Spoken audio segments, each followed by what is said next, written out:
All right. I'm Matthew Glenn, and I'm the Vice President of Product Management at Illumio. So that means I run product management, product marketing, technical marketing, and documentation for the company. And I'm here, I'm going to be talking a lot, but the real genius is Anand Godi, who's one of our technical marketing engineers, who's going to be driving the car as we do demonstrations of what PJ and Wendy just talked about, okay? So before we get going, I want to talk about the different ways that people take the policy compute engine. One key element to this is it's always the same as software. We don't care how you take the product. It's literally the exact same software, whether you take it from our SaaS, which we've been shipping since we first delivered the product. We also deliver it on-prem if you want to take it via on-prem in two different modes. You can have a 2x2 cluster or a 6-node cluster. And because it's just an RPM install on Red Hat or CentOS, we really don't care how you deploy it. I've seen some customers split it in half across an availability zone. You can split it across racks. We don't even charge for how you take the product, right? So you can basically take the PCE within any region, however you want to take it, okay? We have no religion around how the customer takes it. Really what ends up happening as we've deployed, as you saw our customers, like the largest banks in the world, the largest SaaS providers in the world, it's really dependent on the risk team and how they want to ingest it. It's not, we don't dictate how they're going to take the product. And because it's software-based, it gives them a lot of flexibility. PJ? Hey, Matt, so we do have people deploy this in Amazon and Azure, right, and on-prem as well, like this on-prem as well, and Yeah. take the SaaS. So. Yeah, so we'll actually be demoing all that today. Within any region, you could take it however you want to take it. We have no religion around that, okay? So that's what we've been shipping for years now. Now, what we're going to be showing you today is a 3-region supercluster, okay? So, and our logic behind doing this at Network Field Day, rather than just sending out a press release, is we'd rather show than just tell everybody. So today we're going to be demonstrating a 3-region supercluster, and we're going to have a 4th region that's a disaster recovery region that we'll do as part of a demo a little bit later on. But we have customers that take it in a variety of ways. So just because we're showing you 3/4 regions today, we have some customers that have more regions than that, and that's just completely dependent on how they want to architect their supercluster deployment, and really it's however they want to do it, okay? Now, we're going to do 5 different demonstrations for you today, okay? We're going to show you global visibility and global policy distribution. Then we're going to show you application portability, where an application has to have a disaster recovery, because what we've seen in customers is different applications have different RTOs and different RPOs. And so we've had this sort of, what we've seen in the market and at our large customers is the product has to serve a variety of different customers that have different recovery time and recovery point objectives. Then we're going to start failing it. So we're going to show you a lot of the HA capabilities of the product, and you're going to do it 2 ways. We're going to show an intra-region HA, so we're going to start, there's going to be something that's going to take out a PCE within a region or part of a PCE in a region. And then after that, we're going to do a complete disaster where we take out an entire region, and then we start failing things over to a separate location, that DR site, okay? And then if we have time, we'd like to be able to do vulnerability-based segmentation, where we will overlay vulnerabilities on top of this global visibility and show you how we can mitigate vulnerability. So those are the sort of the 5 demonstrations that we're going to do at the highest level. Interrupt me as much as you want, because that makes it more fun. Okay. All right. So let me just describe to you the first demonstration we're going to do. We're going to do visualization and policy propagation. So what is this? We're going to show you a super high availability set of applications running across these 3 regions, and there's going to be many, many workloads, okay? We're going to show you how we visualize this very large-scale application dependency map, build up policy, and then we're going to provision the policy, okay?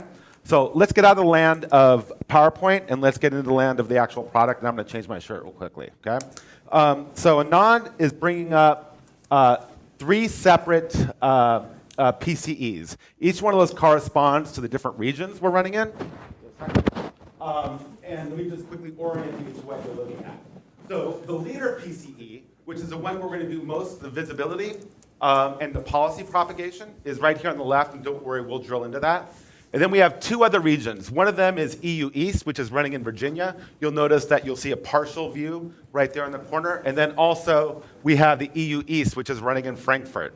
A key point here is we're going to do a lot of the demonstrations here today using the GUI, but we have customers that never look at our GUI. This entire demonstration is driving the exact same API that our automated customers drive the car on, right? So they're not sitting there around clicking around, but for just for the sake of showing this, we're going to show you the visualizations, and we're going to show you this global policy propagation, okay? So this is our leader. We have two members here. And let's go ahead and drill into it. Let's bring up that leader, if you don't mind, Mr. Anand. All right. So what we're looking at here is the leader view of the world. And to put this into context, we have this Virginia, California, and Frankfurt. If you look up here, it's going to tell you how many workloads. In this case, a workload is going to be the operating system instances. But when we dive further into the demonstration, I'll talk about the different types of workloads that we support, okay? Notice that in Virginia, we have 74,844 OS instances running. That's that region. In California, we have another 74,882 OS instances running. And in Frankfurt, we have 74,844. Most of these are active VENs. It's a very expensive demo we're doing today. But there's also the concept of what we call an unmanaged workload. And this goes to your question earlier. An unmanaged workload is something that we don't have our VEN on. And we'll include that when we compute policy. We'll dive into that, and some of our demos will actually illustrate that, okay? So that's sort of the workload distribution. But don't worry, because we'll be scaling stuff up and moving stuff around as we go through the demonstration, okay? So just to sort of do a Vulkan mind meld, I'm going to have let's bring one of that California leader, and just to get everybody understanding what they're looking at. Okay, so we sort of ripped the roof off of the California data center, and these are all the OS instances. These small circles represent individual application instances, and the number of workloads that we imported from a CMDB that was ascribed as part of those applications. I want to stress something. Whenever we go into a customer, any customer of large scale, their CMDB is completely wrong, and that's absolutely okay, because during this demo, I'll show you how we help them clean it up, okay? So nobody, if you're sort of like freaked out because my CMD sucks, don't worry, everybody's does, and we actually have ways of helping them clean that up. The numbers here correspond to the number of workloads that are currently ascribed as part of those applications. Let me be precise about what I say about workloads when we get to our customers. A workload could be a bare metal server, and this has been one of my awakenings here at Illumio. When we go to the largest financial institutions in the world, some of the largest SaaS providers in the world, I am flabbergasted by the amount of bare metal that they have in their environments. In fact, some of the most critical applications in the world are not running on hypervisors, okay?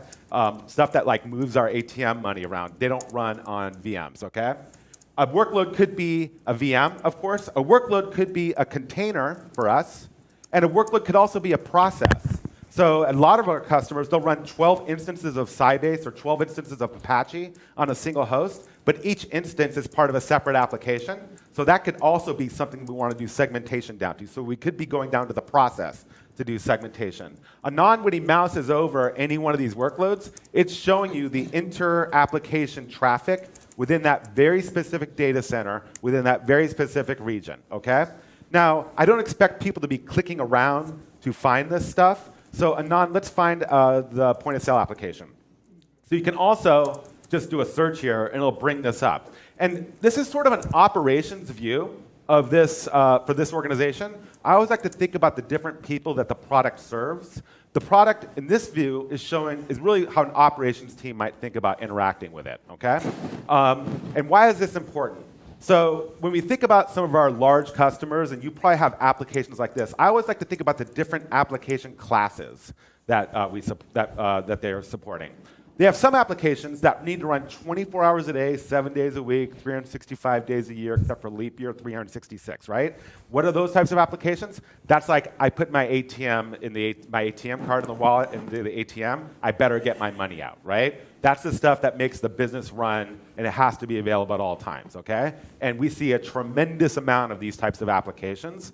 And so what the operations teams do at global scale is they do the right thing. They use geodiversity to create resilient application architectures, okay? So they don't put the application in just one location. They put it across multiple locations, and that's sort of that distribution that PJ talked about. So an operations team might look at this and feel really, really good because this is a very well distributed application, okay? So what I want to show you right now, and we're clearly showing you highly distributed geographic application here. So what we're going to show you right now is how we take this distributed global application dependency map for north of about 225,000 workloads, and we basically take those visualizations to build microsegmentation policy for these distributed applications, okay? Any questions before I get going? Because I know I've covered a lot. No? Good. So the first thing that you'll notice, and Anand's been sort of playing around because he's awesome, is we do a lot of work to make it easy for the human to understand, okay? Because we don't deal with cute little applications. Not all of your applications just 3 workloads. Any vendor can show you a cute application with 3 workloads. We're actually showing you hundreds of workloads here. So in order to make this actually operationalize at scale, we do a lot of work to make things that are really complex simple to understand and simple to understand visually, okay? So we actually, when Anand looked at this, we had everything collapsed. He's just expanded it to show you actually what's happening within that one region, all the inter-application traffic, okay?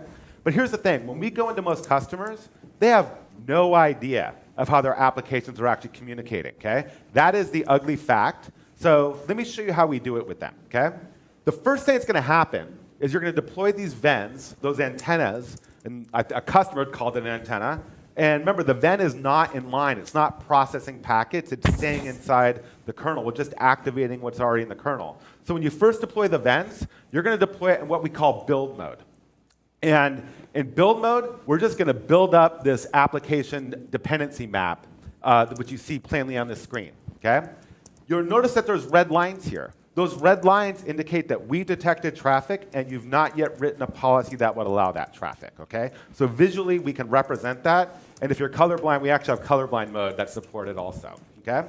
What will happen here is that you'll start to build up microsegmentation policy.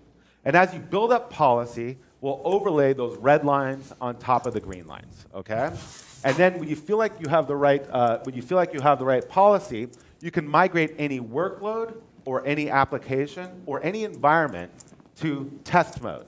In test mode, we're going to push all the ACLs down to that workload, but the last rule is permit any log alert, okay?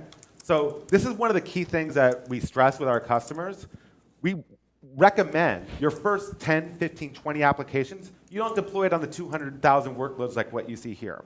Why? Because it's not our technology that gets in the way, it's always people and process that get in the way, okay? Because going into your legacy environment, into your application infrastructure, and breaking applications is not a good way to keep your job. So I'm going to walk you through how we do this, okay? So we've paired the workloads, we started writing policy, and don't worry, we haven't done it yet. And then you're going to move it to test mode. In test mode, we've turned the workloads into a point of visibility, which you can plainly see here. But once we wrote those ACLs down to that host, we've turned those workloads into sensors. At that point, anything that breaks policy is going to be alerted on, okay? Why don't we show what an alert looks like, Mr. Anand, okay? So what Anand's going to do is, once we turn this into a sensor, you would see an alert that is, quote, potentially blocked. And that's interesting, because the reason why you would have a potentially blocked flow is, what if there's a cron job that runs once a quarter that you just didn't know about while you were building up policy? Or what if there's something that happens once a year and you only do DR once a year and you don't fully understand the impact of DR once a year? But in this test mode, this targeted monitoring mode, you can run it for any period of time, but now you're situationally aware if something's moving laterally within your environment, and you're not going to break an application by moving it into enforcement mode. I've seen some customers that have really good discipline around DR that can basically get from build through enforce mode in just over 90 days, and some customers will take over a year. We have no religion about how fast they go through this, all right? Once they move into test mode, if something breaks policy, we would say it's, quote, potentially blocked. And let's dig into that if you don't mind. We don't just when we send alert to Splunk, ArcSight, QRadar, whatever the SIM of choice is, we don't just say that IP address 10.1.0.142 had a potentially blocked flow. We'll actually include the metadata that was ascribed to that host. We would say the database of this application in the production environment in the California region had a potentially blocked flow. And by the way, here's the IP address. And if you include stuff like unmanaged workloads, and how do we get unmanaged workloads? If you run a NAC solution like a Forescout, you can dump them into that PCE, and we'll actually accept those as unmanaged workloads. So if like an IP camera initiates a connection to a production database because you have an incredibly flat network, we'll even include that information, okay? So that concept of an unmanaged workload provides a lot of context for A, building up policy, and B, helping prioritize things in the SOC, okay? Let's go back to the illumination view, Anand. Any questions about this idea of potentially blocked? No? Cool. All right, so, and once you're ready to, you can move any workload or any application, any environment to fully enforced. We drop that permit any log alert. At that point, if there was a new connection that's initiated, we would drop it, but send an alert that wasn't potentially blocked. It was just blocked at the end of the day, okay? And that's how large organizations are going into their brownfield environments and using Illumio to build up policy and go without breaking their applications. And we are on customers that are moving billions of dollars on infrastructure that's protected by Illumio for some of the largest financial institutions in the world, and they just follow that process that I was just talking about, okay? Now, the question is this. So a lot of we're showing you about 225,000 workloads today. For a lot of our large customers, once you get north of the sort of number that I see is if you have about 100,000 workloads, that's about 7,000 applications. Maybe sometimes up to 8,300 applications based on our experience. So the question is, how do you build up policy? Because if you want to do segmentation, whether it's at medium scale or massive scale, if you go to your CIO and your CFO, you say, we need to do segmentation, we need visibility at scale, and they'll say, well, how much is that going to cost? Well, there's two costs that you have to bear. There's the cost of the product, and there's the cost of the program, okay? So if you're going to think about, you have 10,000 applications in this case, right? How are you going to build up policy? You can't hire a ministry of segmentation, right? So think about this. If you had 10,000 applications, are you going to hire 2,000 people to figure out how these applications work? It's not going to happen. It'll get shut down. So what I want to show you now is how organizations align themselves on the micro-segmentation effort. So I've shown you how the operations team can see how this application is distributed. Now let me show you how organizations are actually able to do micro-segmentation even though it's a geographically distributed application, and RBAC is a critical function of this, right? Because there's no way you're going to hire a ministry of segmentation to go into this environment, and people will not understand how those applications work. So the first step in this is RBAC. So why don't we bring up the RBAC model, Mr. Anand? Okay, so what we can do is we can assign ownership of any application to somebody or a group of people. So Anand's going to assign the point of sale application in the production environment, and I don't care where it's running. So we know it's in 3 regions today, but what if we had a 4th region tomorrow? What if we want to move it to Google? What if we want to move it to Amazon? So we don't really care where this application runs, and you'll see why that's important in our next demonstration. So we don't care where it runs, okay? So I can select from Active Directory, an external group, the application team, that will actually gain ownership of this application. Let me describe for you how different people do this. I've seen some companies that have a service owner. Like, these are the people that actually own the application within an organization. Okay, they're responsible for it. Okay, that's one type of person I've seen it ascribed to. I've seen organizations basically push this down to AppSec. Okay, where they are responsible for it, making sure that it's working because they understand the applications. They've done application security for it. And I've seen some customers that want to be really nimble actually give it to the developers to be able to do this. We have no religion around it. Those are 3 different models that I've seen. I've seen the 4th model where they try to brute force it from a centralized team. Doesn't matter how you want to do it, okay? So Anand has assigned it to an app developer, which came out of Active Directory, and he's going to make them a rule set manager. What does a rule set manager do? They are allowed to develop policy for this application, But just because they're allowed to develop the policy doesn't give them the right to provision it, okay? So we're pushing down the work to the people that actually understand the applications best, the job of actually walking through what I'm about to show you, okay? Any questions about this? Read and write like that, right? So here's the thing. They can read the map, and we're going to allow them to write a policy, If they but are. we are not allowing them to provision the policy. So like, I call this a joint responsibility, but also separation of duties governance, right? It is a joint responsibility of the team that's doing segmentation to work with the people that understand the application to develop the policy. But ultimately, the team that is responsible for segmentation is going to approve and provision policy in this demonstration I'm about to show you, okay? And by the way, you can actually distribute this regionally also. To answer your question that you asked earlier, if there is like Luxembourg and there's an app team in Luxembourg and they develop specific applications for Luxembourg, you could say the point of sale application of production environment in Luxembourg, which would also mean they can't write policy for New York, okay? So Anand's written that. We're basically aligned our back to what we're about to do right now. So we're going to do this joint responsibility. So let's go back to our illumination view. So in our illumination view, we've seen that this application is distributed across all these different data centers.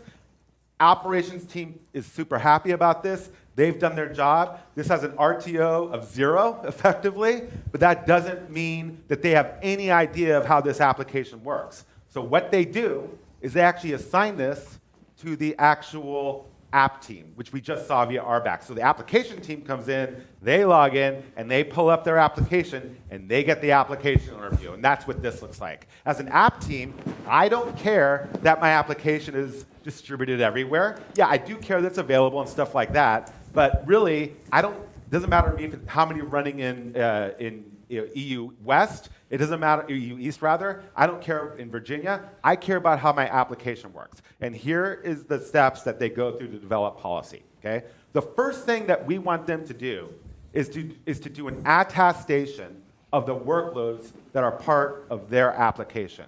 Why is that? Because every microsegmentation vendor out there, it doesn't matter who it is, they're not writing policies based on IP addresses, subnet zones, or VLANs. They're writing policies based on labels, right? So the question is, how do you ensure that the right labels are assigned to the right hosts, okay? And the Ministry of Segmentation, adding 10,000 people to your organization to do this, it's not going to work because they have no idea how the application works, right? So the first step that we do is we have the application teams do an attestation of the workloads that are part of their application. Let me show you how they do it. They log in, they get a look at this, and there's a couple things that I've seen organizations do this a couple ways. One way they would do this is they would log in, and if something was actually attributed incorrectly, you would see an orphan on the screen here. What is an orphan? It's a workload that in the CMDB, whether it's BMC, IBM, Oracle, or ServiceNow, it was ascribed to that application, but has no connectivity to the other workloads that are part of that application. And they can say, well, that makes no sense as to why they're there. They can open up a ticket in ServiceNow and have it reclassified. You could go to ServiceNow and have them log in and actually do an attestation of the workloads that are part of their application. You could have them just get an extract of an Excel file. I've seen them do this before, where you just do an export. Here are all the workloads that are part of your application. Put a yes here or no there if it's actually not part of it. So what we're doing is we're making the people that understand the application the best to attest to the workloads that are part of their application. Does this make sense to everybody? Mm-hmm. Okay. Once they do this, we're going to resynchronize with our API to ServiceNow. In fact, we have an application in their app store, and we'll resynchronize from our REST API and actually get those workloads cleaned up, okay? That's step one. We've done an attestation of the workloads that are part of their application, and the people that know those applications the best are the ones that are doing it, okay? All right, let's go back to our application. So first thing we did is we cleaned up the CIs and the CMDB that are part of that application. And the first thing I want you to note is there's no policy that exists for them. Remember, red lines equal no policy, and we've not yet written a policy for that application. Green lines indicate that we've written a policy, and the traffic that we've seen conforms to the policy that we've written. All right? So how do we develop a policy? Let me show you how we do it. There's a tool built into this called Policy Generator. And what policy generator does is it's going to take the CIs and the workload attestation that we did in the previous step and suggest a policy for it, okay? Let's go ahead and kick it off. You put the mic because when you go to t-shirt, your cable for recording. Over the ear. Over the ear? Okay.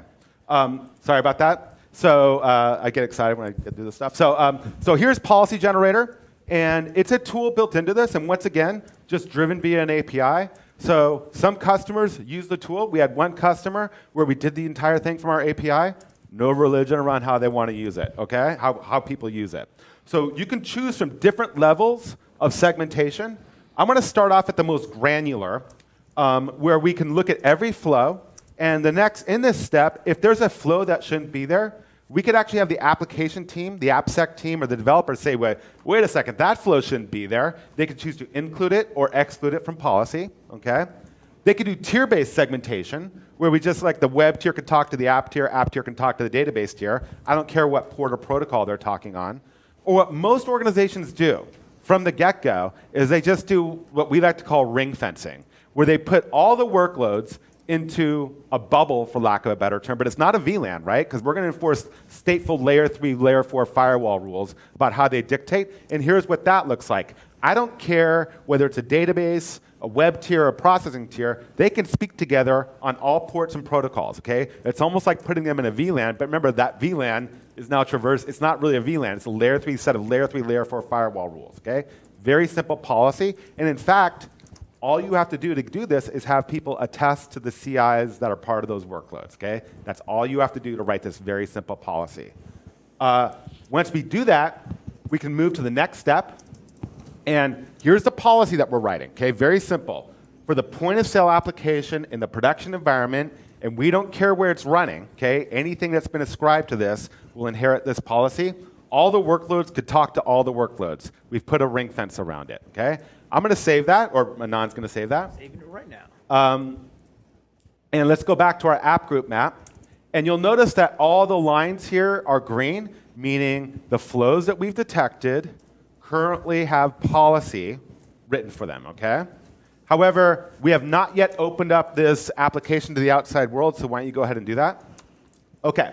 Now, all of our lines are green, and I'm feeling pretty good about myself, right? But this is the draft view of the policy, okay? This isn't the provision version of the policy. Let's look at the provision version of the policy. If we look at that, all the lines are red. Why is that? Because an application team is allowed to do the attestation of the workloads. We can allow them to do policy development if they want to, but ultimately, the team that's responsible for, there's a separate team that's responsible for approving and provisioning a policy in this demonstration that we just created. So the team, actually before we do this, let's do it before and after. Okay, let's find one of the workloads in Frankfurt if you don't mind. So right now we're going to find one of the workloads that are part of this point of sale application if you don't mind, because I want to show you that this is, it's fun and real. We're going to find one of the workloads in Frankfurt or in Virginia. Well, we can go to either. Let's go. We'll go. There we go. He's going to find one of the workloads. So remember, we just showed you global visibility of that application. We just developed a policy for that application that's actually sitting in 3 regions. And remember, we did it from the leader. Let's find a point of sale. So let's find that workload right there. Here, it's in point of sale. OK. Let's bring it up. And remember, this is running around the world here. So we can see there's the database. The point of sale application is in the Frankfurt region. OK. And this is the PCE that it's attached to. Let's look at the rules, if you don't mind, Anand. So there's no inbound rules, and we have some very coarse outbound rules written, okay? Let's go ahead and provision the policy now, all right? So Anand's going to go back to our leader, and we're going to go ahead and approve and provision that policy. And remember, there's a separation of duties built into the product to do this. So he's going to go ahead and approve the policy, and it's going to start provisioning the policy, that PCE. And we can go back, and we should see it update. And because this is a live demonstration, it's propagating literally around the world, we should see, it might take a second, but it will get there, I guarantee you. Let's see if it's happening. Let's refresh. Let's do a refresh. You just said the demo is literally around the world. Literally, This isn't like, let's pretend this is Frank? No. This is running in Frankfurt. This is a big Amazon Bill demo. Yeah. So these workloads just got their policy that would effectively ring fence them. And what's important here is we wrote the policy from that leader policy compute engine. It propagated the policies to the regions where those workloads actually happen, and those regional PCEs didn't update the 75,000 hosts within their region. It only updated those workloads that needed to be updated for that very specific policy, right? So under the covers, when you lift up the policy compute engine, it really understands the graph of relationships for every one of those workloads and it knows which workloads that need to be updated from every single policy, and it will only update the diff of the graph. So it doesn't update everything. We don't have to recompute Dijkstra or BGP for more like OSPF for a topology change. It only needs to update the diff of the graph when there's a policy change here, okay? So we just showed you global visibility, we showed you global policy propagation, and we showed you how from a centralized location in California, it propagated out to, I think it was Frankfurt, okay? Any questions before I move on? I love those T-shirts, by the way. Maybe I'll give them to you. Yeah, while you're switching real quick, say you have an application, the people that manage it within your enterprise left, people turn over, hand it off from one person to another. You could go in there, leave it in monitor mode, see what it's doing, and then just kind of go with it at that point. Say, we've monitored it for so long and now deploy it. You don't have to make any changes to it. I mean, you could just... No, so another thing that I've seen organizations do is you could push it into downward. Downward. He said downward. Okay. So you could put it into, you could put like a policy in staging, and then when you select that product, when the application moves from staging to production, you can copy that policy from staging into the production environment. So we have some customers, when they do development, the policies travel with the application as they move through, from dev to test, from test to staging, staging to prod, right? That's one way that I've seen organizations do this. Or if you're just rolling out a new application, just storing into production because you're a cowboy, you can just move it back to monitor mode if things suddenly break, okay? So there's a variety of ways that organizations do this. Make sense? Yeah, is there any limit how long you can leave it in monitor mode? No. Okay. I've seen some customers, so I want to bring this home, right? So customers that do dev prod separation, and we've done this at massive scales before, we ran it for 60 days in test mode. We whitelisted every connection from dev to prod, okay? And then we made the developers actually write why they're doing that. Over the next 90 days, if they weren't able to do the justification, the company cut off those connections, and they were basically able to separate dev from prod. But you can be fairly draconian when you do that, right? You don't have to worry about, I broke development, right? But if I'm not really a jerk when I say that, but but for some of the when we think about Swift banking, which is how companies around the world move money between one another. One of our companies that we do Swift for, there's about $1.2 billion an hour out of each region. And so when they're building up policy, they don't just knock it out in 60 days. There's a little bit longer process that they follow because it could hurt the banking system. But there's no religion around how we do it. I've seen some companies that don't have really good DR. Well, they'll run it for over a year. And that's fine too. Okay? One of the nice things about going down to the host is you don't have to worry about breaking a VLAN or an EPG because, that host actually was classified incorrectly. Because if you go to the host, you have a lot more flexibility on granularity also. Okay? All right, thank you. All right. You guys ever get brought into a situation where someone's already got microsegmentation deployed in some way? Is there a use case where you fit in? Yes, absolutely. So I've seen a lot of, microsegmentation to me is a little bit of a nebulous term. So I've seen a lot of companies that go in, they try to do some form of macro segmentation, and they can do dev, prod separation, so they're able to get to some level of coarseness, but they can't build little bubbles inside of there. So we've gone to a lot of those environments, and they be able to sub-segment them. And then the other one, which I've seen, is this. So some form of infrastructure transformation challenge where they're on-prem, they could do some level of micro-segmentation, but then there's this whole cloud thing going on. Or maybe they have an infrastructure-based segmentation, they're worried about containers.